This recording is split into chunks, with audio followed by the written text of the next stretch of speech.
إن الحمد لله نحمده ونستعينه ونستغفره ونعوذ بالله من شرور أنفسنا ومن سيئات أعمالنا من يهده الله فلا مضل له ومن يضلل فلا هادي له وأشهد أن لا إله إلا الله وحده لا شريك له وأشهد أن محمدا عبده ورسوله يا أيها الذين آمنوا اتقوا الله حق تقاته ولا تموتن إلا وأنتم مسلمون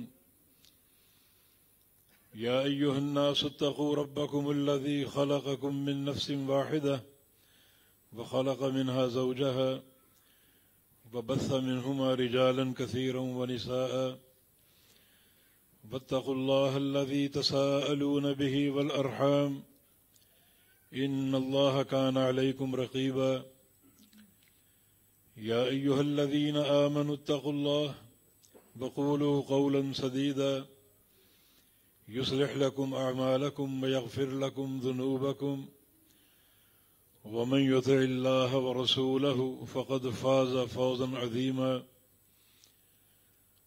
أما بعد فإن أصدق الكلام كلام الله وأحسن الهدي هدي محمد صلى الله تعالى عليه وسلم وشر الأمور محدثاتها وكل محدثة بدعة وكل بدعة ضلالة وكل ضلالة في النار من يطع الله ورسوله فقد رشد واهتدى ومن يعص الله ورسوله فقد ضل وغوى اللهم صل على محمد وعلى آل محمد كما صليت على إبراهيم وعلى آل إبراهيم إنك حميد مجيد اللهم بارك على محمد وعلى آل محمد كما باركت على إبراهيم وعلى آل إبراهيم إنك حميد مجيد سبحانك لا علم لنا إلا ما علمتنا إنك أنت العليم الحكيم رب اشرح لي صدري ويسر لي أمري واحلل عقدة من لساني يفقه قولي أعوذ بالله من الشيطان الرجيم من همزه ونفخه ونفسه بسم الله الرحمن الرحيم يا أيها الذين آمنوا اتقوا الله ولتنظر نفس ما قدمت لغد واتقوا الله إن الله خبير بما تعملون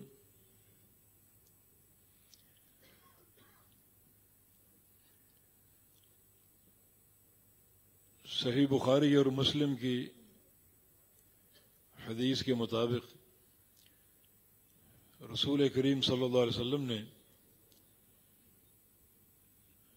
اپنی ایک طویل حدیث میں قیامت کی منظر کشی فرمائی ہے. اسی دوران آپ نے فرمایا کہ ثم یؤتی بجسر،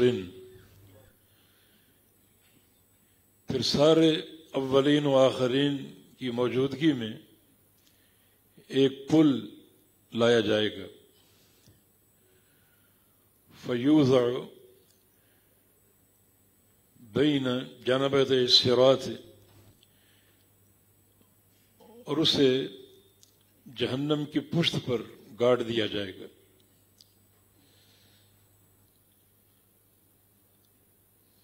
صحابہ کرام نے پوچھا مل جسر یا رسول اللہ، یا رسول اللہ صلی اللہ علیہ وسلم یہ پل کیا ہے؟ فرمایا کہ مدحدۃ مظلۃ علیہ خطاطیف وکلالیب وحسک، یہ ایک پل ہے جس پر بڑی پھسلن ہوگی، قدم استقرار نہیں پا سکیں گے اور قدم پھسلیں گے. جہنم کے اوپر یہ گاڑا جائے گا اور اس کے دونوں طرف نوکدار کنڈے ہوں گے جن کے اندر کشش ہوگی کھینچنے کی،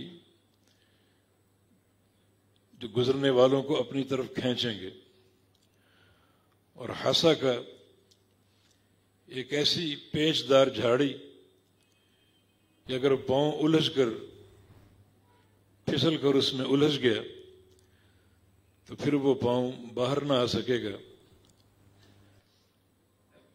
یہ پل کا آپ نے تعارف کرایا اور ساتھ ہی فرمایا کہ ادق من الشعر واحد من السیف، بال سے زیادہ یہ باریک ہوگا اور تلوار سے زیادہ کاٹنے والا ہوگا۔ اور اس پر مستزاد یہ ہے کہ اس مرحلے میں ہر طرف تاریکی اور اندھیرا ہوگا، اور نور اسی شخص کے پاس ہوگا جو دنیا میں عمل صالح کرتا رہا۔ وہ اپنے اعمال صالحہ کا نور لے کر آئے گا جس سے اس پل کو کراس کرنا ممکن ہوگا۔ یہاں کچھ باتیں قابل غور ہیں۔ ایک یہ کہ وہ پل کتنا بڑا ہوگا۔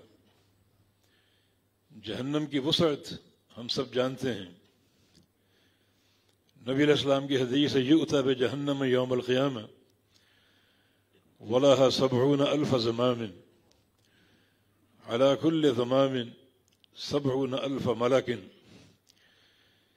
کہ جہنم کو قیامت کے دن لایا جائے گا، 70,000 لگاموں میں جکڑی ہوگی، اور ہر لگام پر 70,000 فرشتوں کی ڈیوٹی ہوگی اس کو کھینچنے کے لیے، جس سے جہنم کی وسعت کا اندازہ ہوتا ہے۔ اور اسی کے بقدر یہ پل بھی بہت ہی طویل، بہت ہی لمبا، جس کی طوالت احادیث میں مذکور نہیں ہے، لیکن چونکہ جہنم کی پشت پر یہ نصب ہوگا تو بہت ہی طویل ہوگا۔ نبی علیہ السلام کی ایک حدیث کے مطابق فرشتوں کو یہ پل دکھایا گیا، پل صراط۔ قیامت کی ہر شے بن چکی ہے، جنت بھی، جہنم بھی، پل صراط بھی، میزان بھی، حوض کوثر بھی، ہر چیز تیار ہے۔ یہ پل بھی تیار ہے، فرشتوں کو دکھایا گیا۔ فرشتوں نے متعجب ہو کر پوچھا من یجوز ھذا، یا اللہ اس پل کو کون کراس کر سکے گا؟ یہ سمجھیں کہ ایک طویل ریزر ہے جس کو گاڑ دیا گیا ہے، بہت ہی لمبا راستہ، اور نیچے جہنم کی آگ، کون اس پل کو کراس کر سکے گا؟ اللہ پاک نے فرمایا کہ من شئت من عبادی، میرے بہت سے بندے جن کو میں چاہوں گا اس پل کو کراس کریں گے۔ تو فرشتوں نے کہا کہ پھر ان کے ایسے اعمال ہوں گے جن کی بنا پر وہ اس پل کو کراس کر جائیں گے۔ ما عبدناک حق عبادتک، پھر ہم تو تیری عبادت کا حق ادا نہیں کر سکے۔ گویا ملائکہ کا فہم یہ ہے کہ جو ہمارے عمل ہیں وہ ناکافی ہیں اس پل کو عبور کرنے کے لیے، حالانکہ فرشتوں کے کھاتے میں صدیوں کی عبادت ہے۔ تو اس سے اس مقام کی خطورت کا اندازہ ہوتا ہے، کتنا طویل یہ راستہ ہے، جہنم پر نصب ہے، اور فرشتے اسے دیکھ کر متعجب ہیں کہ اس راستے کو کون عبور کر سکے گا۔ اس مقام کی شدت ایک اور حدیث سے واضح ہوتی ہے۔ انس بن مالک رضی اللہ عنہ، نبی علیہ السلام کے خادم، ہمیشہ یہ سوچتے رہتے تھے کہ اخروی کامیابی کے لیے کیا ہونا چاہیے۔ ایک دن پیارے پیغمبر کی خدمت میں حاضر ہوئے اور عرض کیا کہ جئتک اسألک الشفاعۃ یوم القیامہ، یا رسول اللہ صلی اللہ علیہ وسلم آج میں ایک مقصد لے کر حاضر ہوا ہوں، آپ قیامت کے دن میری شفاعت فرما دیجیے گا، شفاعت فرمانے کا وعدہ کر لیجیے مجھ سے۔ رسول اللہ صلی اللہ علیہ وسلم نے فرمایا کہ انی فاعل، ٹھیک ہے انس میں آپ کی شفاعت کروں گا۔ جناب انس نے عرض کیا این اجدک یوم القیامہ، یا رسول اللہ صلی اللہ علیہ وسلم قیامت کے دن میں آپ کو کہاں پاؤں گا، کہاں ہم مل سکیں گے تاکہ میں یہ وعدہ آپ کو یاد دلاؤں اور آپ کی شفاعت سے میں مستفید ہو سکوں۔ تو رسول اللہ صلی اللہ علیہ وسلم نے ارشاد فرمایا کہ اول ما تجدنی عند الصراط، سب سے پہلے مجھے پل صراط کے پاس آ کر ڈھونڈنا، وہاں میں مل جاؤں گا، زیادہ وہیں کھڑا ہوں گا پل صراط کے پاس۔ اور اگر پل صراط کے پاس نہ ہوا تو تطلبونی عند المیزان، پھر وہاں آ جانا جہاں اعمال تولے جائیں گے، میزان نصب ہوگا اور بندوں کے اعمال تولے جائیں گے، وہاں کھڑا ہوں گا۔ اور اگر وہاں بھی نہ ہوا تو تطلبون عند الحوض، پھر حوض کوثر کے پاس آ جانا۔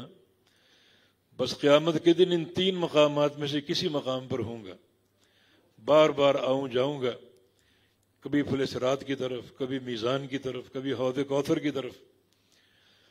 حوض کوثر کی طرف اس لیے کہ وہ آپ کا حوض ہے اور آپ نے اس حوض کے جام اپنی امت کو پلانے ہیں، پیش کرنے ہیں۔ اور میزان اور پل صراط پر اس لیے کہ یہ دونوں بڑے ہی خطرناک مراحل ہیں، اور آپ صلی اللہ علیہ وسلم یہاں کھڑے ہو کر اللہم سلم اللہم سلم دعائیں کریں گے کہ یا اللہ میری امت کو سلامتی عطا فرما دے، میری امت کو سلامتی عطا فرما دے۔ اس لیے ان دو مقامات پر آپ بار بار آئیں گے اور جائیں گے۔ تو یہ حدیث بھی دلیل ہے کہ پل صراط کا مرحلہ بڑا گھمبیر، بڑا خطرناک، جس کی خطورت اس پل صراط کے مواصفات سے واضح ہو گئی۔ تاریکی اور اندھیرا، جہنم پر نصب، نیچے جہنم کی دہکتی ہوئی آگ، اور پھر انتہائی خطرناک جھاڑیاں، اور دونوں اطراف نوکدار کنڈے جن میں کھینچنے کی صلاحیت ہوگی۔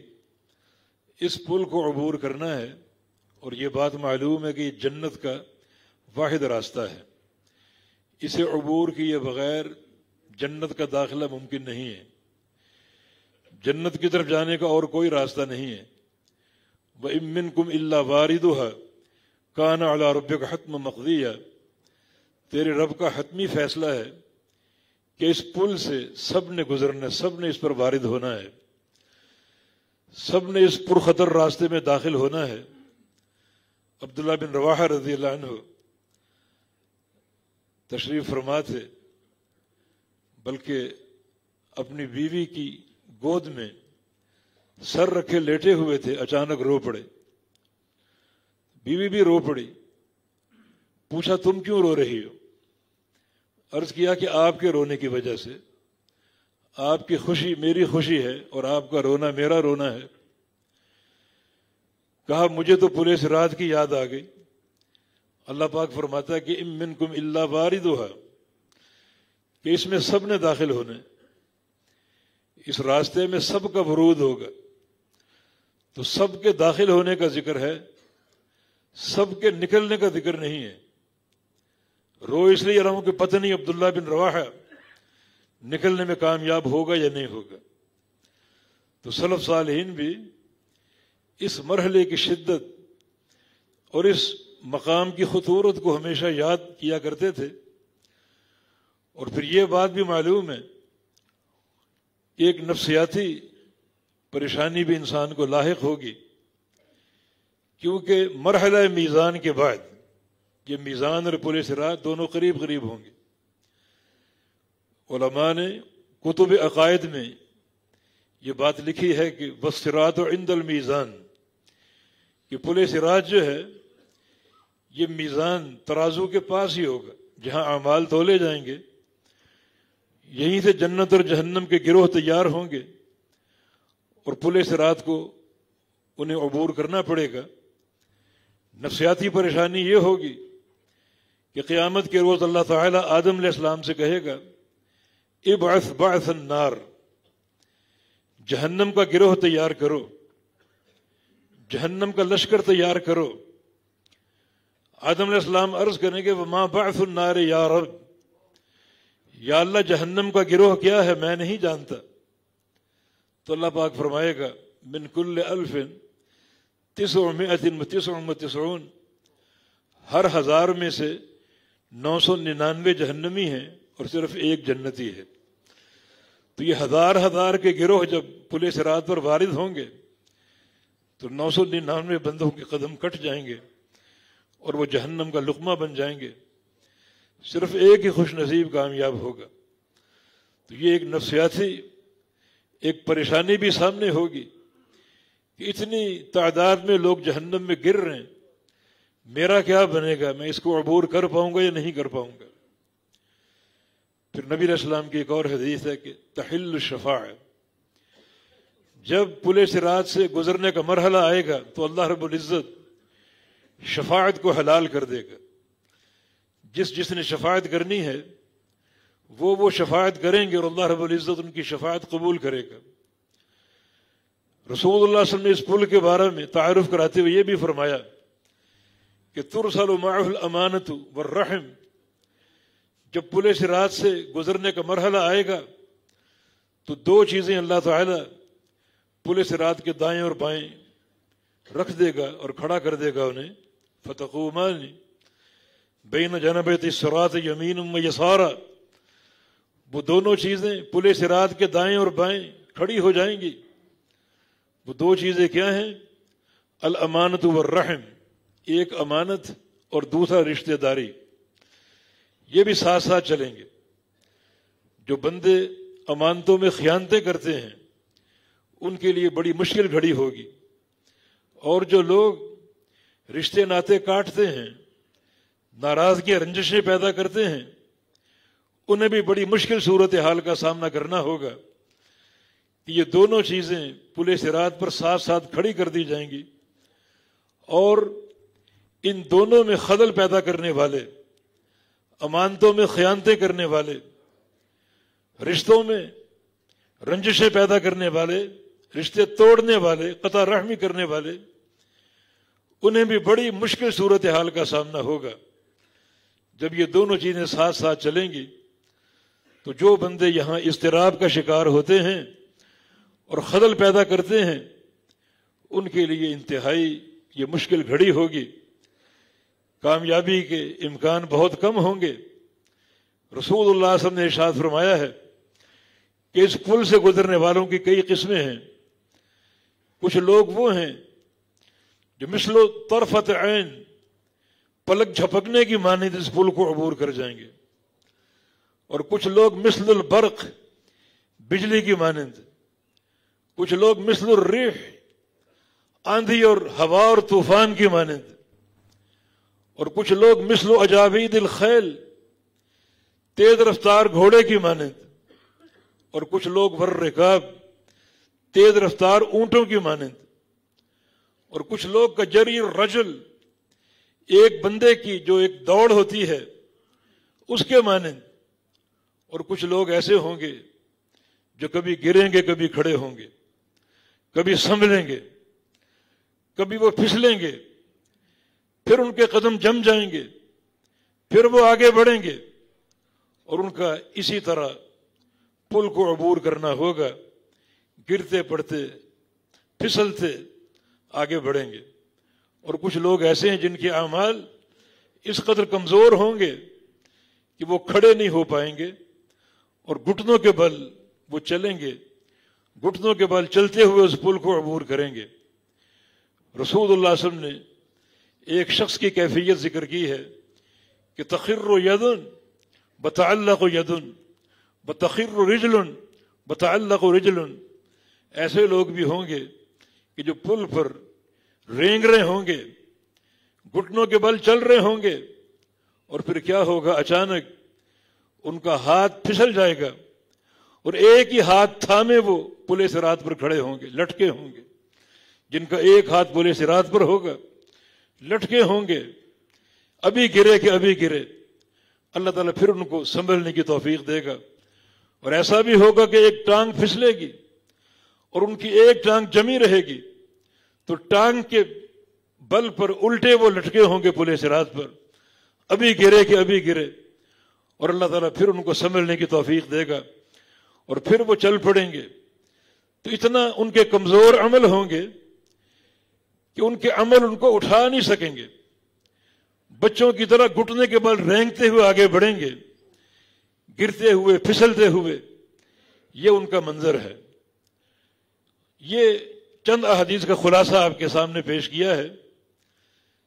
2-3 اہم باتیں کرنی ہیں. نمبر 1، پل صراط پر کامیابی اور نجات کی صورتیں کیا ہیں. یہ شریعت مطہرہ کا عظیم احسان ہے کہ ہمیں قیامت کے تمام مراحل میں کامیاب و کامران ہونے کے پروگرام دیے گئے ہیں. جب خالق کائنات کی عدالت قائم ہوگی، ہر بندہ تنہا بلایا جائے گا، تو وہاں کامیابی کی شکلیں کیا ہیں. جب مرحلہ میزان ہوگا، اعمال تولے جائیں گے، وہاں کامیابی کی صورت کیا ہے. اور جب حوض کوثر کے ورود کا ذکر ہوگا تو کون لوگ وارد ہوں گے اور کون لوگ محروم کر دیے جائیں گے، اس کے لیے کیا اصول اور کیا ضوابط ہیں. اسی طرح پل صراط، اس پر سے سب نے گزرنا ہے، تو کیا کیفیت ہوگی اور کامیابی کے اصول کیا ہوں گے. ابھی آپ نے حدیث سنی حلت الشفاعت، کہ پل صراط کے مرحلے سے قبل شفاعت حلال ہو جائے گی. اور جو قیامت کے دن شافعین ہیں، اللہ ان کو شفاعت کی اجازت دے دے گا. اور سب سے بڑے شافع محمد الرسول اللہ صلی اللہ علیہ وسلم. یہ غور کرنے کی ضرورت ہے کہ شفاعت کے قواعد کیا ہیں اور اللہ کے حبیب اس مرحلے پر کن بندوں کی شفاعت کریں گے. اللہ تعالیٰ کروڑا رحمتیں برسائے امت کے پہلے محدث ابو ہریرہ رضی اللہ تعالی عنہ پر، جنہوں نے پیارے پیغمبر سے سوال کیا.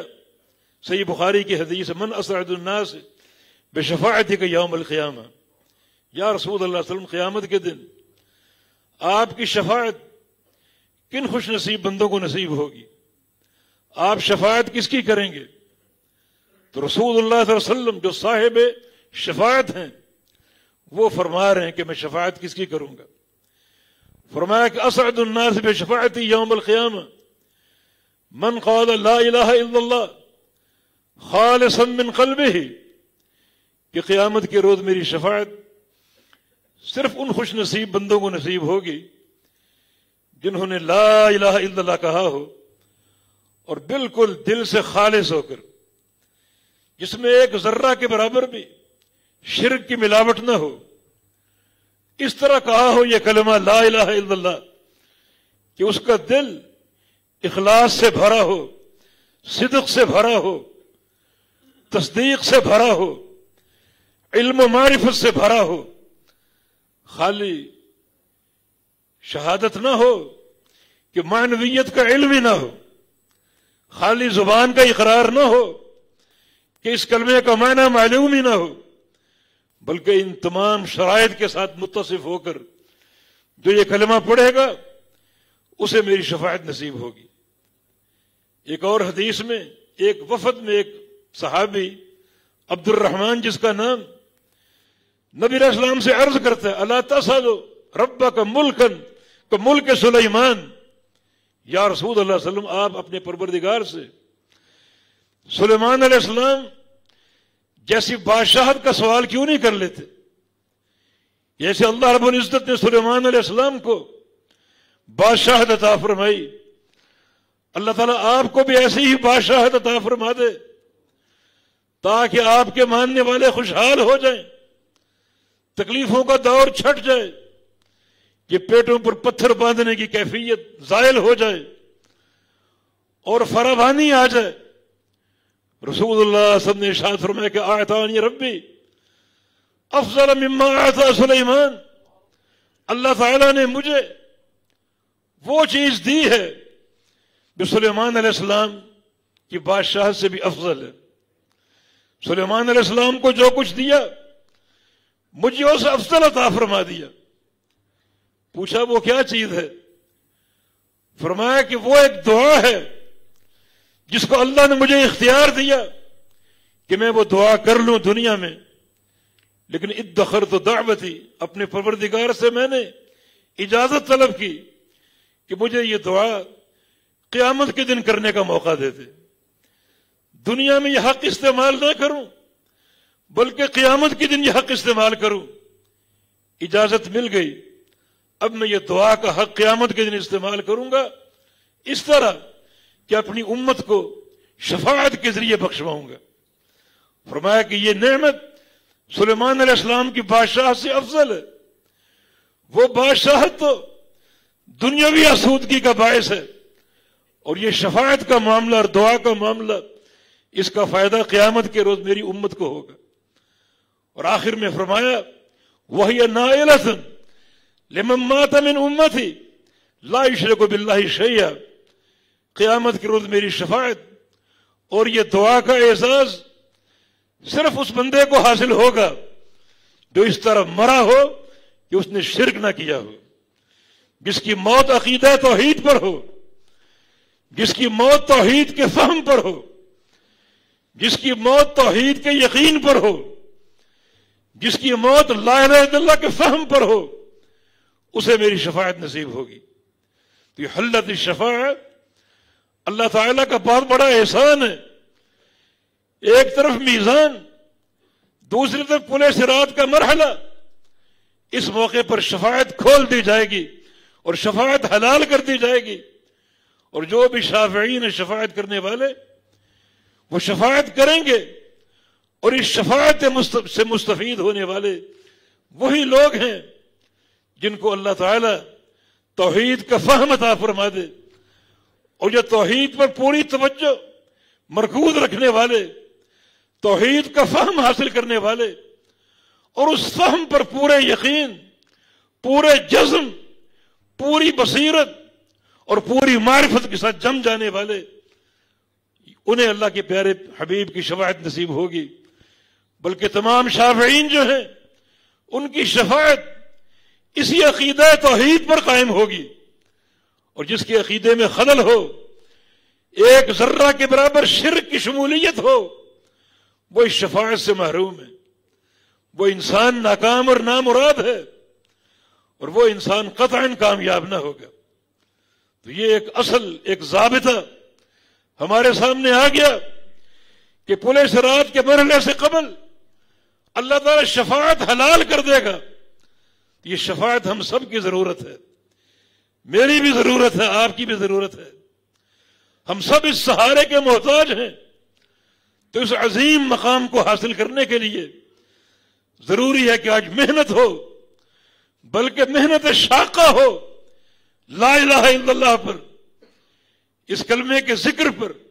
افضل الذکر لا الہ الا اللہ، سب سے بہترین ذکر لا الہ الا اللہ ہے، اس کلمے کے فہم پر، کیونکہ رسول اللہ صلی اللہ علیہ وسلم کی حدیث ہے من مات وهو يعلم انه لا الہ الا اللہ دخل الجنہ، جس شخص کی موت اس طرح ہے کہ اس کو موت کے وقت علم ہو لا الہ الا اللہ کا، وہ جنت میں داخل ہوگا۔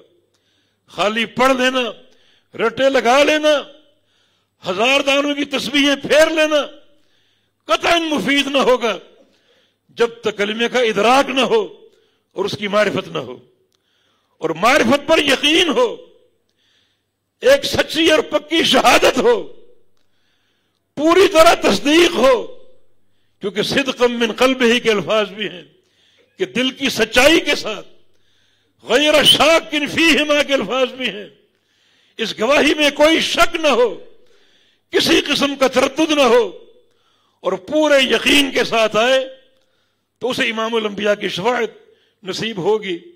بلکہ اور بھی جو شافعین ہیں ان کی شفاعت بھی نصیب ہو سکتی ہے۔ قیامت کے دن قرآن شفاعت کرے گا۔ قرآن کے ساتھ تعلق جوڑ لو، رمضان کا مہینہ تلاوت قرآن کا مہینہ ہے۔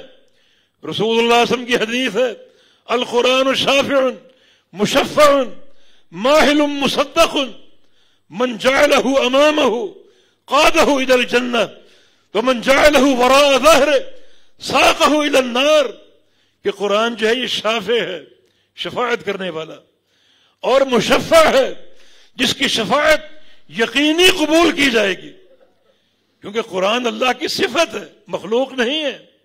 یہ کلام الرحمان ہے، اس کی شفاعت کیسے رد ہو سکتی ہے؟ شافع ہے، مشفع ہے، جس کی شفاعت قبول کی جائے گی، ماحل مصدق.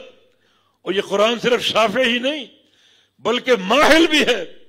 ماحل کا معنی اپنے پڑھنے والوں کے لیے اللہ تعالیٰ سے لڑ جھگڑ کر سفارش کرے گا، لڑ جھگڑ کر بخشوائے گا. ماحل ایسا جھگڑنے والا، مصدق جس کے جھگڑے کی تصدیق کی جائے گی کہ تم سچے ہو، اور یہ بندہ چونکہ تمہیں پڑھتا تھا اس لیے یہ کامیابی کا مستحق ہے. من جعلہ امامہ قادہ الی الجنہ، جس بندے نے قرآن کو آگے رکھا، خود پیچھے پیچھے چلتا رہا، قرآن کے احکام کو اپنے اوپر نافذ کیے رکھا، تو یہ قرآن جنت کے داخلے تک اس کی قیادت کرے گا اور جنت میں پہنچا کر چھوڑے گا. تو من جعلہ وراء ظہرہ، جس نے قرآن کو پیچھے رکھا، ساقہ الی النار، یہ قرآن اس کو ہانکے گا، اس وقت تک ہانکتا رہے گا جب تک اس کو جہنم میں نہ جھونک ڈالے، جہنم میں پھینک کر اور گرا کر آئے گا. تو قرآن بھی ایک شافع ہے. جب شفاعت حلال کر دی جائیں گی، یہ شفاعت بھی انسانوں کو حاصل ہو سکتی ہے. آج ضرورت ہے تعلق بالقرآن کی، قرآن پڑھنے کی، قرآن کی تلاوت کی، دن رات کی گھڑیوں میں، اور بالخصوص اپنی راتیں جو ہیں یہ قرآن کے ساتھ ہی گزاریے. اپنے گھروں کی چار دیواری میں محصور ہو کر ریاکاری سے بچتے ہوئے پورے اخلاص کے ساتھ. رمضان کی راتیں بڑی پربہار راتیں ہیں. رمضان کی راتیں باعتبار عمل ایک موسم بہار ہیں جس میں اخلاص کے ساتھ انسان تنہائی میں، تاریکی میں قرآن کی تلاوت کر سکتا ہے، اپنے پروردگار کی عبادت کر سکتا ہے. اللہ کے پیارے پیغمبر کے معمول کیا تھے؟ آپ اول اللیل قیام اللیل کرتے، 11 رکعات پڑھتے، جیسا کہ صحیح بخاری کی حدیث ہے، ما کان یزید فی رمضان ولا فی غیرہ علی 11 رکعۃ. رمضان ہو یا غیر رمضان ہو، اللہ کے حبیب نے کبھی 11 سے زیادہ رکعات نہیں پڑھی. 8 تراویح اور 3 فطر، یہ ہمیشہ کا آپ کا معمول تھا. ہاں، قیام لمبا ہوتا تھا، رکوع لمبا ہوتا تھا، سجدے لمبے ہوتے تھے.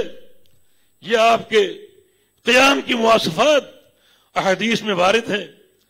ہمیں بھی لمبا قیام کرنا چاہیے، لمبا رکوع اور سجدے کرنے چاہیے. نبی علیہ السلام کی ایک حدیث اگر معلوم ہو جائے تو کوئی شخص رکوع سے سر اٹھانے کو تیار نہ ہو، سجدے سے اٹھنے کو تیار نہ ہو. اللہ کے پیارے پیغمبر کا فرمان ہے، اذا دخل العبد یصلی، جب بندہ نماز میں داخل ہوتا ہے تو اٹھی بذنوبہ، اس کے گناہوں کو لایا جاتا ہے. جو فرشتوں کے صحائف اعمال ہیں ان صحیفوں سے گناہوں کو نکال لیا جاتا ہے. فوضعت علی رأسہ وعاتقہ، کچھ گناہ جو ہیں اس کے سر پہ لاد دیے جاتے ہیں اور کچھ گناہ جو ہیں وہ کندھوں پر لاد دیے جاتے ہیں. کلما رکع وسجد تساقطت عنہ، اور جب بندہ رکوع کرتا ہے اور سجدہ کرتا ہے تو وہ گناہ جو ہیں جھڑنا شروع ہو جاتے ہیں اور گرنا شروع ہو جاتے ہیں. اگر یہ حدیث معلوم ہو تو رکوع اور سجدے میں کوئی شخص ٹکرے اور ٹھونگے مارے گا. آج امت کی اکثریت کی نماز کا یہ حال ہے، کوئی اعتدال اور اطمینان نہیں ہے، بلکہ نقر عرب، جیسا کہ نبی علیہ السلام کی حدیث ہے کہ نماز کو لیٹ کرتا ہے اور جو ہی نماز کا وقت ختم ہونے کو آتا ہے جلدی سے اٹھ کر 4 ٹھونگے مار لیتا ہے اور سمجھتا ہے فریضہ ادا کر لیا. نہیں، یہ حدیث کتنی عظیم الشان کہ رکوع اور سجدے میں سر اور کندھوں کے گناہ جھڑتے اور گرتے ہیں. اب جتنا طویل رکوع کرو، جتنا طویل سجدہ کرو، اتنے ہی گناہ جھڑیں گے اور گریں گے. جس بندے کو اس حدیث کا علم ہو اور اس حدیث کی عظمت کا احساس ہو، وہ اس طرح ٹکرے اور ٹھونگے مارے گا. یقیناً اس کے رکوع اور سجود میں ایسی طوالت ہوگی، ایسا اعتدال ہوگا کہ اس کو ایک اطمینان نصیب ہو جائے کہ بڑے گناہ جو ہیں وہ گر چکے اور جھڑ چکے. یہ اللہ کے پیارے پیغمبر کا اول اللیل کا عمل ہے 11 رکعت لمبے قیام کے ساتھ، لمبے رکوع و سجود کے ساتھ۔ جو ہی فارغ ہوئے جبریل امین آ گئے قرآن پاک کا دور کرنے کے لیے، اور پھر پوری رات قرآن کا دور چلتا، یعنی پوری رات آپ ہے اور قرآن ہے، آپ ہے اور کتاب اللہ ہے، کتاب اللہ کی رفاقت ہے، قرآن پاک کا ساتھ ہے۔ گھروں میں رہ کر، اپنے کمروں کی تنہائیوں میں چھپ کر قرآن پڑھو، یقیناً یہ قیامت کے روز شافع ہوگا، بلکہ لڑ جھگڑ کر بخشوا لے گا۔ تو یہ مرحلہ جو ہے شفاعت کے حلال ہونے کا، یہ اس بات کا ہمیں فہم اور سبق دیتا ہے کہ ہم اس مرحلے کی تیاری کے لیے، پل صراط کی تیاری کے لیے اپنے عقیدے کو درست کریں، اپنی توحید کو مضبوط کریں۔ بلکہ قرآن پاک میں اللہ تعالیٰ کا ارشاد گرامی، یثبت اللہ الذین آمنوا بالقول الثابت فی الحیات الدنیا وفی الآخرہ، اس فرمان کے عموم کا تقاضا یہ ہے، اللہ تعالیٰ کا وعدہ کہ ہم آپ کے قدموں کو ثبات دیں گے، آپ کے قدموں کو جما دیں گے، آپ کے قدموں کو مضبوط کر دیں گے، ثابت قدمی عطا فرمائیں گے۔ چونکہ یہ فرمان مطلق ہے، دنیا کی ثابت قدمی، جب قبر میں جائے گا فرشتوں کے سوالوں کے جواب کی ثابت قدمی، اور جب قیامت کا دن ہوگا اللہ کے سامنے کھڑا ہوگا، کھڑے ہونے کی ثابت قدمی، جب پل صراط سے گزرنے کا وقت آئے گا، جہاں پھسلن ہی پھسلن ہے اور تاریکی ہی تاریکی ہے، وہاں توحید کی برکت سے قدموں کو ثبات اور استقرار ملے گا، اور اللہ ثابت قدمی عطا فرما دے گا۔ قرآن نے ایک اور ضابطہ بیان کیا ہے قدموں کے ثبات کے لیے، رسوخ اور مضبوطی کے لیے، وَلَوْ أَنَّهُمْ فَعَلُوا مَا يُوعَظُونَ بِهِ لَكَانَ خَيْرًا لَهُمْ وَأَشَدَّ تَثْبِيتًا، اگر یہ لوگ ہر چیز چھوڑ کر صرف وہ کام کرنا شروع کر دیں جو میرا حبیب کرتا ہے، میرا رسول انہیں دیتا ہے، ہر چیز سے کٹ کر، برادری کے رواج کیا ہیں، باپ دادا کی باتیں کیا ہیں، فلاں کے قواعد کیا ہیں، ہر چیز سے کٹ کر اگر یہ صرف میرے پیارے رسول کی نصیحتیں اپنا لیں، انہیں قبول کر لیں، اپنی زندگی کا حصہ بنا لیں، اور ہر چیز کو چھوڑ دیں، اور اپنا چہرہ میرے حبیب کے فرامین کی طرف پھیر لیں، میرے حبیب کی سنتوں کی طرف پھیر لیں، ہم کیا کریں گے؟ 4 نعمتیں عطا فرمائیں گے۔ لکان خیر لہم، ایک خیر مطلق، ہر طرح کی خیر عطا فرما دیں گے، واشد تثبیتا، اور ہم ثابت قدمی عطا فرما دیں گے۔ یہ ثابت قدمی بھی مطلق ہے، ہر مرحلے پر ثابت قدمی دیں گے، دنیا میں استقامت دیں گے، توحید کے فہم پر ثابت قدمی دے دیں گے، آپ کے دل کو مضبوط کر دیں گے، ورنہ یہ تلوار ہر بندے پر لٹک رہی ہے۔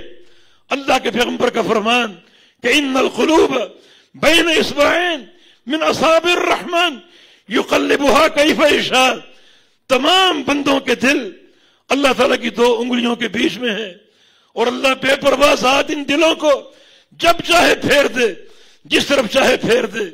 امام الانبیاء تبھی تو دعا کیا کرتے تھے، یا مقلب القلوب ثبت قلبی علی دینک، دلوں کو پھیرنے والے میرے دل کو اپنے دین پر ثابت رکھنا۔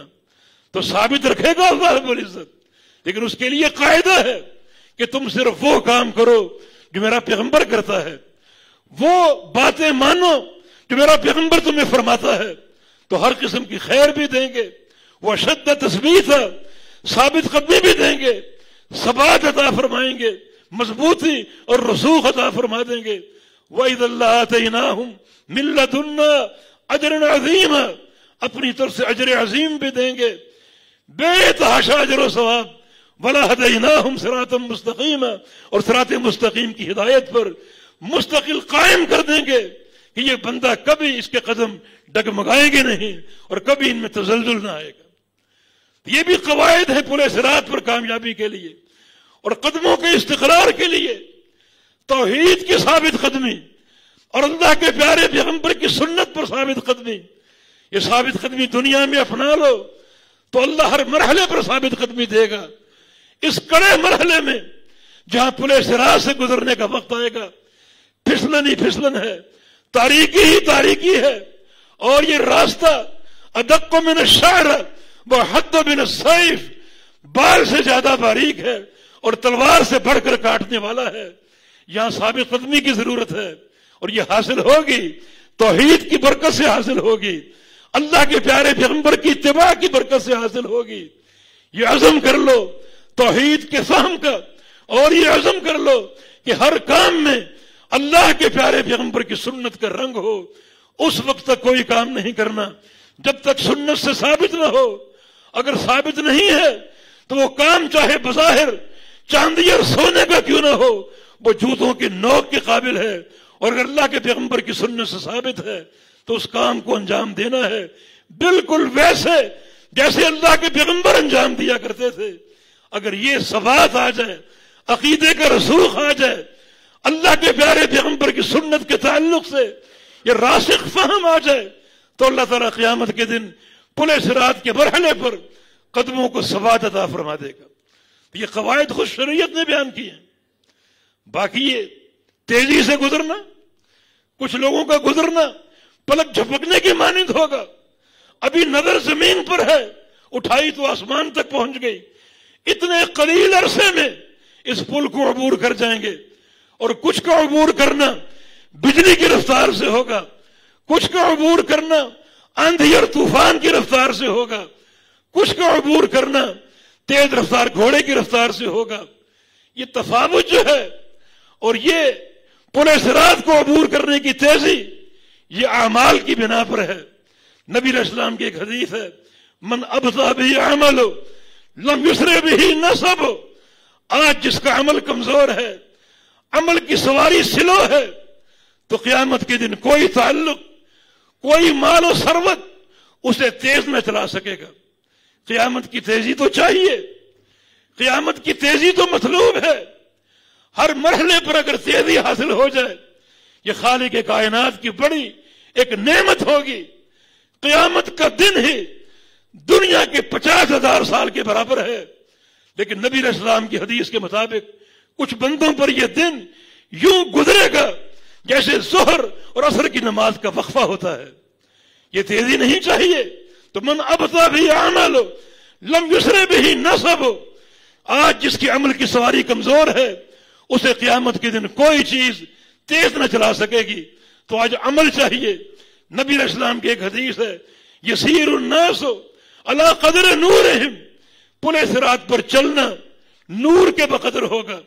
جتنا نور ہوگا اتنی چال میں تیزی ہوگی۔ اس نور کی تشریح کیا ہے؟ نبی علیہ السلام کی ایک اور حدیث ہے، یسیر الناس علی قدر اعمالہم، کہ پلے صراط پر تیزی لوگوں کے اعمال کے بقدر ہوگی۔ مانا وہ نور عمل کا نور ہوگا، جتنا نور زیادہ ہوگا اسی قدر اس پر تیزی ہوگی، اور بندہ تیزی سے رواں دواں ہو کر اس پل کو عبور کر جائے گا۔ نبی علیہ السلام کے ایک حدیث کے مطابق کچھ لوگوں کا اتنا نور ہوگا، اتنا کم کہ وہ ایک نقطے کی مانند پاؤں کے انگوٹھوں پر نور ہوگا، جیسے 2 نقطے نور کے ہوں پاؤں کے انگوٹھے پر۔ اور یہ لوگ انتہائی جو ہے وہ کم رفتار میں، سست رفتار سے اس پل کو عبور کریں گے۔ صرف عبور ہی کرنا نہیں ہوگا بلکہ کبھی گریں گے، کبھی سنبھلیں گے۔ ایک حدیث میں یتقلبون علی الصراط کے الفاظ ہیں، جیسے کسی بیٹے کو اس کا باپ مارتا ہے اور وہ باپ کی مار سے بچنے کے لیے لوٹ پوٹ ہوتا ہے، کبھی ہاتھ اٹھاتا ہے، کبھی ٹانگیں اٹھاتا ہے۔ اس طرح بعض لوگوں کی کیفیت ہوگی، ابھی گرے کے گرے لوٹ پوٹ ہو رہے ہوں گے، یہ اعمال کی کمی کی بنا پر اور نور کی کمی کی بنا پر۔ اگر وہاں تیزی چاہیے تو نور کی کثرت پیدا کرو، اور نور کی کثرت جو ہے وہ اعمال کی کثرت کے ساتھ ہے، وہ نیکیوں کی کثرت کے ساتھ ہے۔ تو نیک اعمال کی تیزی چاہیے تاکہ اس مرحلے پر تیزی حاصل ہو جائے۔ تو 2 چیزیں ہیں جو ہیں مطلوب ہیں، ایک قدموں کا ثبات اور دوسرا تیزی سے گزر جانا۔ قدموں کے ثبات کے لیے توحید کا ثبات چاہیے، اور اللہ کے پیارے پیغمبر کی سنت کی اتباع کا ثبات چاہیے، اور تیزی سے گزرنے کے لیے اعمال صالحہ چاہیے۔ جتنے اعمال صالحہ ہوں گے اتنا نور پیدا ہوگا، جس قدر نور زیادہ ہوگا اسی قدر تیزی سے اس پل کو عبور کر جائے گا۔ خالق کائنات کی رحمت کے آثار بھی نظر آتے ہیں۔ ایک بندے کا ذکر ہے، پل صراط پر چل رہا ہے، وہ یمشی مرتن یکبو مرتن بتصفعہ النار مرتن، کبھی وہ اٹھ کر چل رہا ہے اور کبھی وہ اوندھے منہ ہو کر گر جاتا ہے اور کبھی اس کو جہنم کے شعلے جھلسا رہے ہیں۔ نبی علیہ السلام نے پل صراط سے گزرنے والوں کی 3 قسمیں بیان کی ہیں، ناجم مسلم و ناجم مخدوش و مقدوس فی نار جہنم۔ ایک تو وہ بندہ ہوگا جو نجات پائے گا بالکل صحیح سالم، اس کے جسم پر کوئی کٹنے کا نشان نہ ہوگا اور کوئی جلنے کا نشان نہ ہوگا، وہ ناجم مخدوش، اور کچھ لوگ وہ ہوں گے جو نجات تو پا جائیں گے مگر جسم جگہ جگہ سے جلا ہوگا، جہنم کے شعلہ نے جسم کو جھلسایا ہوگا اور پل صراط کی تیزی میں کاٹا ہوگا جسم کو، اور جب وہ عبور کرنے میں کامیاب ہوں گے جھلسنے کے نشان بھی ہوں گے اور کٹنے کے نشان بھی ہوں گے۔ یہ کون لوگ ہیں؟ یہ وہ لوگ ہیں اللہ تعالیٰ جن کو قبول کر لیتا ہے، عقیدہ بھی اچھا ہے اور سنت پر عمل بھی ہے، لیکن ان کی زندگی میں کوئی نہ کوئی انحراف تھا، کبھی رشتوں کو توڑا اور کبھی امانت میں خیانت کی اور کبھی کسی ایسے بندے سے ملاقات کی جس سے ملاقات کرنا اللہ کی ناراضگی کا موجب ہے، بدعتی کا ساتھ دیا، بدعتی کے ساتھ بیٹھا۔ اب وہ باعتبار عقیدہ قابل قبول تو ہے مگر قیامت کا دن انصاف کا دن ہے، ایسے لوگ جو بے راہبی کا شکار ہیں ان کو سزا پل صراط پر ملے گی، یہ پل ان کو کاٹے گا، جہنم کے شعلے جھلسائیں گے۔ اللہ کے پیارے پیغمبر نے اللہ تعالیٰ کی رحمت کی وسعت کو بیان کرتے ہوئے آخری بندے کا ذکر کیا جو پل صراط کو عبور کرے گا، پل صراط کو عبور کر جائے گا اور اسے ایک مقام پر پھینک دیا جائے گا، سامنے جہنم ہے۔ نبی علیہ السلام نے فرمایا کہ وہ کہے گا کہ اللہ کا شکر، اس نے مجھے وہ نعمت دے دی جو شاید پوری کائنات میں کسی کو حاصل نہیں ہوئی، کہ میں اس پل کو عبور کر گیا۔ اور پھر اللہ تعالیٰ سے استدعا کرے گا، یا رب اصرف وجہی عن النار بعزتک لا اسألک غیرہا، یا اللہ میرا چہرہ جہنم سے پھیر دے، تیری عزت کی قسم کھاتا ہوں تجھ سے اور کچھ نہیں مانگوں گا، بس سامنے جہنم کی آگ ہے، اس سے چہرہ پھیر دے، تیری عزت کی قسم اور کوئی سوال نہ کروں گا۔ اللہ تعالیٰ دعا قبول کر لے گا، چہرہ پھیر دے گا۔ اب سامنے اس کو جنت دکھائی دے رہی ہے، جنت کے باغات دکھائی دے رہے ہیں، کچھ دیر خاموش رہتا ہے کہ اللہ سے وعدہ کر چکا، اور پھر آخر بول پڑے گا کہ یا اللہ مجھے اس دیوار کے قریب پہنچا دے، سایہ دار درخت کا سایہ عطا فرما دے۔ اللہ فرمائے گا ابن آدم تو کتنا دھوکے باز ہے، کس قدر عہد کو توڑنے والا، دنیا میں بھی عہد شکنی کرتا تھا، آج بھی عہد شکنی کر رہا ہے۔ وہ بندہ بار بار اللہ تعالیٰ کی ربوبیت، اللہ کی عزت کی قسمیں کھا کر اللہ تعالیٰ سے طلب کرے گا، بالآخر جنت کا داخلہ طلب کرے گا، اللہ اس کو جنت کا داخلہ عطا فرما دے گا۔ جنت کی طرف جا رہا ہے، نبی علیہ السلام کا فرمان ہے کہ یحسب انہا ملأ، اچانک اس کے دل میں خیال آئے گا کہ سارے جنتی جنت میں داخل ہو چکے، جنت تو بھر چکی ہوگی، میرے لیے کیا بچا ہوگا؟ واپس لوٹے گا، یا اللہ انہا ملأ، جنت تو بھر چکی ہوگی۔ اللہ فرمائے گا تم جاؤ تو صحیح، پھر کہے گا انہا ملأ، جنت تو بھر چکی ہوگی۔ اللہ فرمائے گا تمنا یا عبد، میرے بندے تو تمنا کر، جنت میں تجھے کیا چاہیے؟ بندہ کہے گا یا اللہ تو خود ہی عطا فرما دے، میں کیا تمنا کروں؟ اللہ تعالیٰ فرمائے گا جتنی یہ زمین تھی اس کا 10 گنا اور تمہیں جنت میں عطا فرما دیتا ہوں۔ اللہ کے پیارے پیغمبر نے حدیث بیان کی، اس کی وسعت رحمت، کہ یہ وہ بندہ ہے جو پل صراط کو بڑی مشکلات سے عبور کر کے پہنچا، کتنے زمانے گزرے ہوں گے، کتنی مدت مدیدہ لگی ہوگی اس مشکل مرحلے کو عبور کرنے میں، مگر خالق کائنات کی رحمت اس کو جنت میں کیا عطا ہو گیا۔ اللہ کے پیارے پیغمبر یہ حدیث ارشاد فرما کر ہنس پڑے۔ ابو رزین ایک صحابی پوچھتا ہے یا رسول اللہ کیوں ہنسے ہیں؟ فرمایا کہ من ضحک ربی، اپنے پروردگار کے ہنسنے کی بنا پر، اس بندے کے اس منظر پر اللہ تعالیٰ بھی اسے جنت کا داخلہ عطا فرما دے گا اور اللہ تعالیٰ ہنس پڑے گا. ابو رزین نے کہا کہ لن نعدم خیرا من رب یضحک. اچھا ہمارا پروردگار ہنستا ہے, صفت ضحک سے متصف ہے. اگر وہ صفت ضحک سے متصف ہے تو اپنے رب کی خیر سے ہم کبھی محروم نہیں ہو سکتے. جو پروردگار ہنستا ہے, ہنسنا اس کی صفت ہے, تو اس کی خیر کی ہمیں پوری امید ہے. وہ ارحم الراحمین ہے. اپنے بندوں کے اس قسم کے اعمال پر اس کا ہنسنا اس کی رحمت کی دلیل ہے, اس کی مہربانی کی دلیل ہے.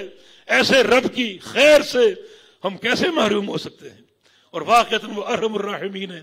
ایک بندہ عبداللہ بن عباس کے پاس آیا, آ کر کہا کہ حساب و کتاب کون لے گا قیامت کا؟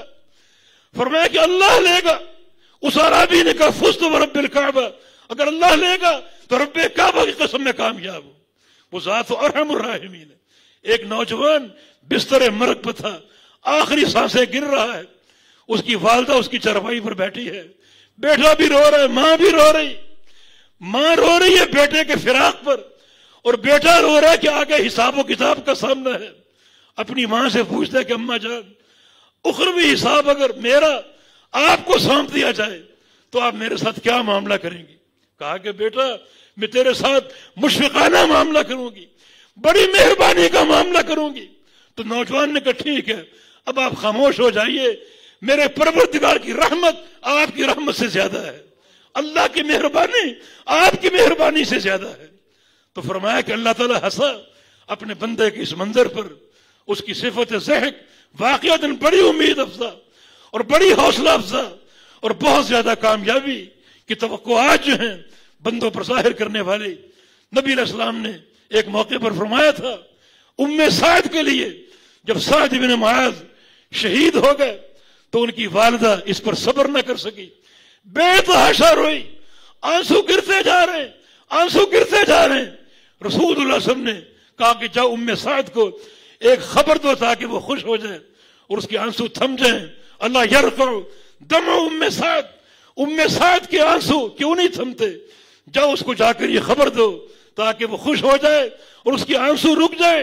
ان ابنک اول من یضحک الیہ یوم القیامہ, تیرا بیٹا قیامت کے دن ہوگا, سارے اولین و آخرین جمع ہوں گے, سارے جنوں انس اور ملائکہ اکٹھے ہوں گے, اور تیرے بیٹے کی یہ شان ہوگی کہ اللہ تعالیٰ قیامت کے دن سب سے پہلے تیرے بیٹے کو دیکھ کر ہنسے گا. اس کے لیے عمل چاہیے, اس کے لیے عمل کا نور چاہیے.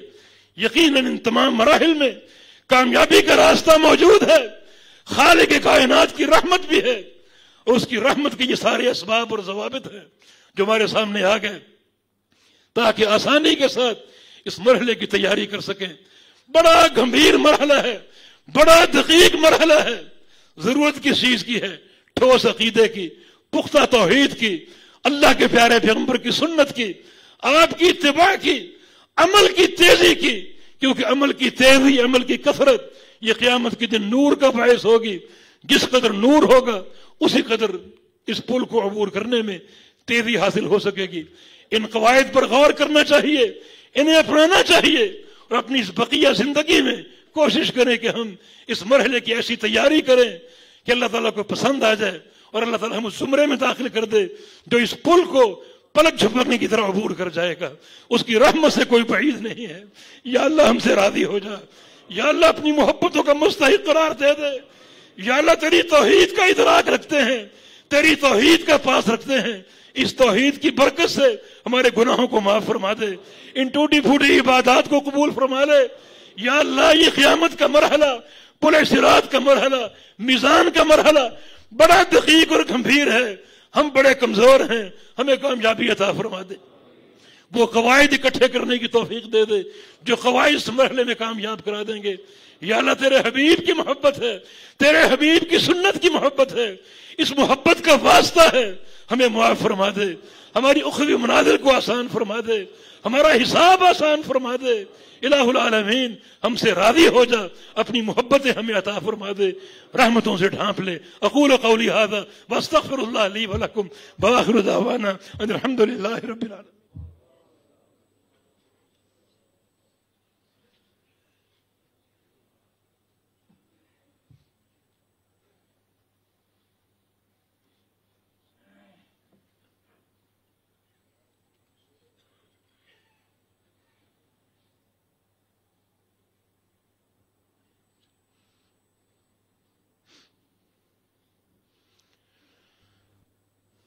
الحمد للہ والصلاة والسلام علی رسول اللہ وبعد. یہ قدموں کے ثبات اور استقرار کے تعلق سے عقیدے کا فہم اور پختگی یہ مطلوب ہے. اور میں یہ عرض کروں گا کہ توحید کا فہم ہم اس کے لیے کوشاں ضرور ہیں، لیکن کامل طور پہ ہم کو حاصل نہیں ہے. جس کو حاصل کرنے کی توجہ کرنی چاہیے، اور اس کا سب سے جو آسان اور اقرب راستہ ہے وہ علماء کرام ہیں. علماء سے جڑ جانا، علماء سے محبت کرنا، اور ان سے عقیدے کے مسائل پوچھتے رہنا، ان سے معلوم کرنا لا الہ الا اللہ کیا ہے، اس کا معنی کیا ہے، اس کا مفہوم کیا ہے، اس کے تقاضے کیا ہیں، اس کی شرائط کیا ہیں، اور وہ کون سے باطل اعمال ہیں جو اس کلمے کو توڑ دیتے ہیں اور بندے کو اسلام سے خارج کر دیتے ہیں. بڑے اہم موضوعات ہیں یہ، جس کے لیے علماء کے دروس، علماء کی صحبت اور محبت انتہائی ضروری ہے. اور یہ محبت بھی اللہ تعالیٰ کے شاعر میں سے ہے. بذات خود یہ کامیابی کا راستہ ہے. اگر علم سے محبت ہو، علماء سے محبت ہو، تو علماء اس کائنات میں اللہ تعالیٰ کے شاعر میں سے ہیں، جن کی محبت اور جن کا پیار یقیناً اللہ کے پیار کا باعث ہوگا، اللہ کی محبت کا باعث ہوگا. ایک حدیث قدسی میں رسول اللہ صلی اللہ علیہ وسلم کا فرمان ہے، اللہ فرماتا ہے من عاد لی ولیا فقد آذنتہ بالحرب، کہ جو بندہ میرے کسی ولی سے دشمنی کرے گا اس سے میرا اعلان جنگ ہے. کسی میرے ولی سے اگر وہ عداوت رکھتا ہے تو اس سے میرا اعلان جنگ ہے. امام شافعی رحمہ اللہ فرمایا کرتے تھے ان لم یکن الفقیہ ولیا فلیس للہ ولی، اگر ایک عالم دین اللہ کا ولی نہیں ہے تو اس کائنات میں کوئی اللہ کا ولی نہیں ہے. تو یہ محبت یقیناً اللہ تعالیٰ کے شاعر میں سے ہے، اور یقیناً جو اہم مسائل ہیں، یہ اصول و ضوابط ہیں اور یہ قواعد ہیں توحید کے فہم کے، توحید کی شرائط کے، اور توحید کی متقاضیات کے، اور توحید کو توڑنے والے امور ہر ایک کو معلوم ہونے چاہیے تاکہ پوری طرح کاربند رہے. اور یہ پختگی جو ہے ہر مقام پر ثبات اور استقرار کا باعث ہوگی. قبر کا مرحلہ، حشر کا مرحلہ، ہر مقام پر قدموں کو استقرار ملے گا توحید کی برکت سے. اسی طرح علماء کرام سے آپ سنت کی معرفت حاصل کر سکتے ہیں. تمام مسائل میں نبی علیہ السلام کا راستہ اور آپ کی احادیث کے ذریعے جو آپ کا عمل اور کردار ہے اسے معلوم کر سکتے ہیں. اور یہ راستہ بھی ثبات اور استقرار کا راستہ ہے اور قدموں کی پختگی کا راستہ ہے. عمل میں تیزی اللہ تعالیٰ پیدا کرنے کی توفیق عطا فرما دے، اور یہ تیزی ہمارے لیے آخرت کا نور بنا دے کہ تمام مراحل میں ہم کامیاب ہو جائیں. ان الحمد للہ نحمدہ ونستعینہ ونستغفرہ ونعوذ باللہ من شرور انفسنا وسیئات اعمالنا من یہدہ اللہ فلا مضل له ومن یضلل فلا ہادی له واشهد ان لا الہ الا اللہ وحدہ لا شریک له واشهد ان محمدا عبدہ ورسولہ. یا ایھا الذین آمنوا اتقوا اللہ حق تقاته ولا تموتن الا وانتم مسلمون. یا ایھا الناس اتقوا ربکم الذی خلقکم من نفس واحدة وخلق منها زوجها وبث منهما رجالا كثيرا ونساء واتقوا الله الذي تساءلون به والأرحام إن الله كان عليكم رقيبا.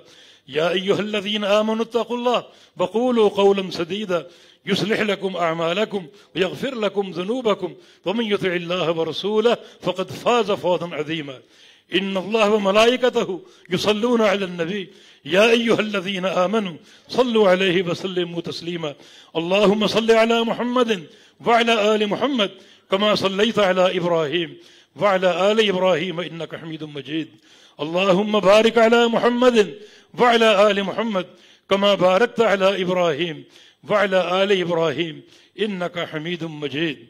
ربنا لا تؤاخذنا إن نسينا أو أخطأنا ربنا ولا تحمل علينا إصرا كما حملته على الذين من قبلنا ربنا ولا تحملنا ما لا طاقة لنا به واعف عنا واغفر لنا وارحمنا أنت مولانا فانصرنا على القوم الكافرين. رب اغفر وارحم وأنت خير الراحمين. اللهم انصر الإسلام والمسلمين.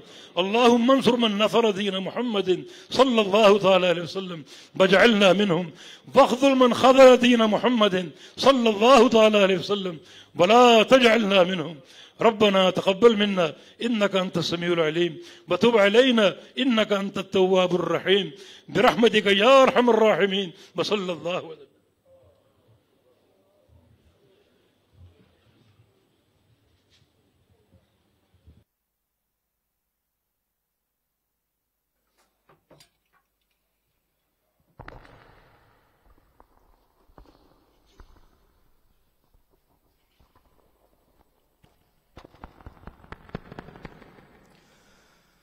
الله أكبر الله أكبر أشهد أن لا إله إلا الله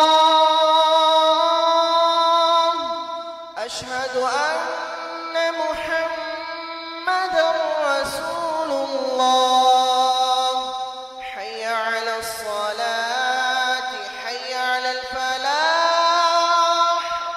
قد قامت الصلاة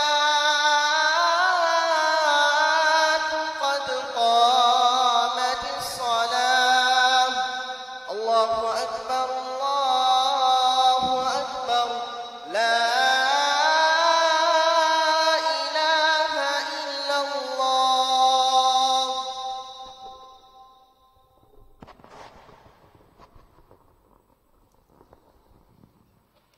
مل جائیے سر درست کر لیجیے اپنے پاؤں سیدھے قبلے کی طرف کر لیں پورے پاؤں ساتھ ملائیے قدم سے قدم اور کندھے سے کندھے ملا لیں ساتھ مل جائیے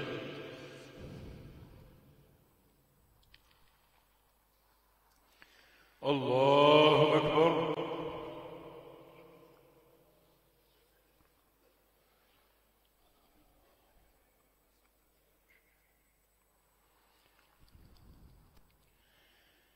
بسم الله الرحمن الرحيم الحمد لله رب العالمين الرحمن الرحيم مالك يوم الدين إياك نعبد وإياك نستعين اهدنا الصراط المستقيم صراط الذين أنعمت عليهم غير المغضوب عليهم ولا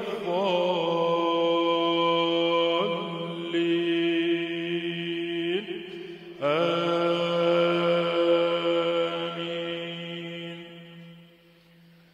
بسم الله الرحمن الرحيم سبح اسم ربك الأعلى الذي خلق فسوى والذي قدر فهدى والذي أخرج المرعى فجعله غثاء أحوى سنقرئك فلا تنسى إلا ما شاء الله إنه يعلم الجهر وما يخفى ونيسرك لليسرى فذكر إن نفعت الذكرى سيذكر من يخشى ويتجنبها الأشقى الذي يصلى النار الكبرى ثم لا يموت فيها ولا يحيا قد أفلح من تزكى وذكر اسم ربه فصلى بل تؤثرون الحياة الدنيا والآخرة خير وأبقى إن هذا لفي الصحف الأولى صحف إبراهيم وموسى. الله أكبر.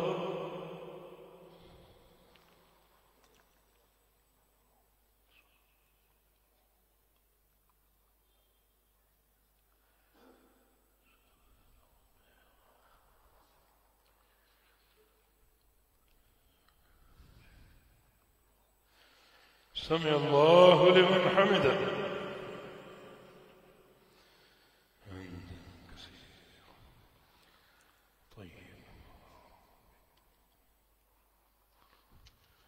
الله أكبر.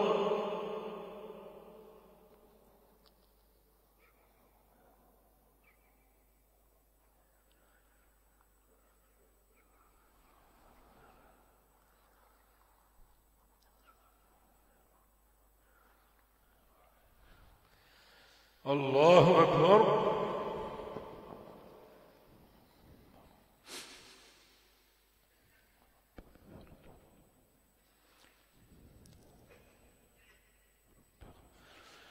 الله أكبر.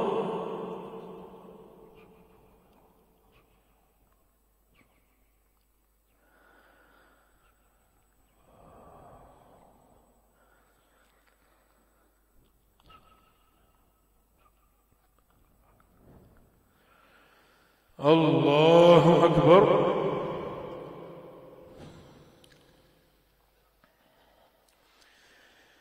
بسم الله الرحمن الرحيم الحمد لله رب العالمين الرحمن الرحيم مالك يوم الدين إياك نعبد وإياك نستعين اهدنا الصراط المستقيم صراط الذين أنعمت عليهم غير المغضوب عليهم ولا الضالين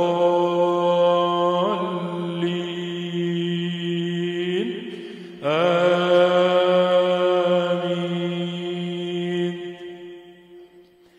بسم الله الرحمن الرحيم.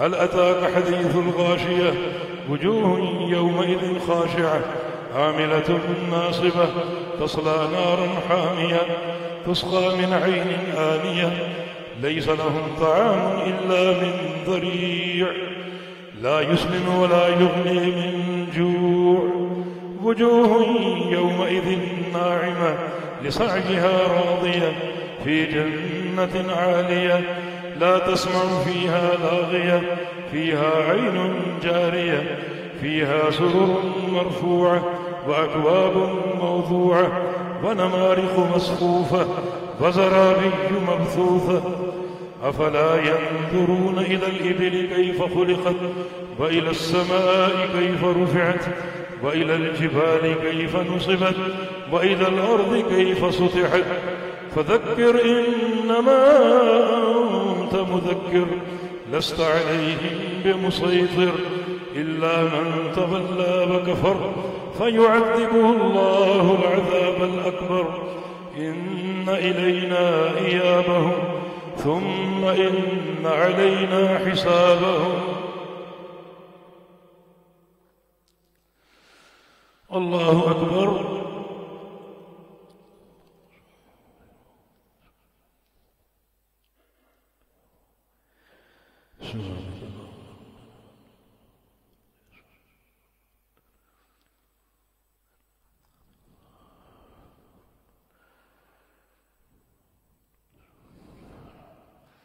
سمع الله لمن حمده. طيب.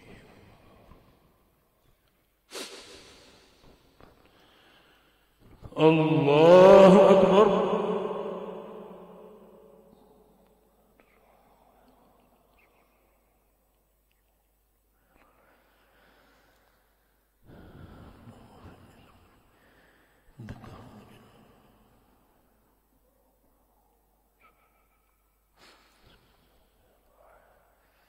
الله أكبر.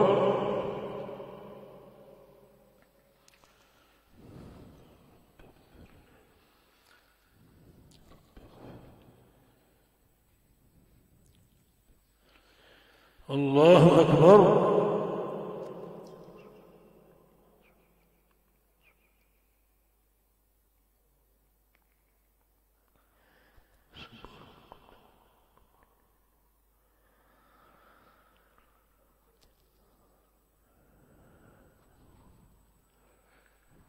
الله أكبر.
السلام عليكم ورحمة الله. السلام عليكم ورحمة الله. الله أكبر.